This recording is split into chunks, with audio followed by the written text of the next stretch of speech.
ముందుగా నా సబ్స్క్రైబర్స్కి అలాగే నా వీడియో చూస్తున్న అందరికీ నమస్తే. నేను నా ఫ్రెండ్ ఇద్దరం పొద్దున్నే అయితే బిగ్సీ రెస్టారెంట్ దగ్గరికి అయితే వెళ్ళాము టిఫిన్ కోసం. అయితే ఇక్కడ దొరికే టిఫిన్ కానీ ఈ స్వీట్స్ కానీ ఇవన్నీ కూడా బయట దొరికే రెస్టారెంట్ల కంటే కూడా చాలా తక్కువ ప్రైస్లకే దొరుకుతాయి. ఈ చాయ్ కూడా 50 ఫిల్స్, బయట అయితే 100 ఫిల్స్ 150 ఫిల్స్ అయితే తీసుకుంటాను. నేనైతే ఉప్మా అయితే తీసుకున్నాను, అలాగే 2 వడలు కూడా తీసుకున్నాను. నా ఫ్రెండ్ అడిగితే నాకేం వద్దని చెప్పేసి అయితే అన్నాడు. ఇంకా పార్సల్ తీసుకుని నేనైతే రూమ్కి అయితే పోయినా. ఈ ఉప్మా 2 వడలు వచ్చేసి ½ కేడీ, అరబీలో అయితే నుజ్దినార్ అని అంటారు.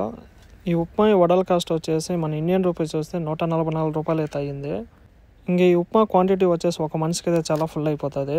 ఇంక దాంట్లో ఒక చట్నీ ప్యాకెట్, ఒక సాంబార్ ప్యాకెట్ అయితే ఇచ్చారు. ఈ చట్నీ ప్యాకెట్లు కట్టిన దారం తీయాలంటే చాలా కోపం వస్తుంది. మీరు ఎంతమంది ఈ విధంగా ఫీల్ అయినారు కామెంట్ అయితే చేయండి.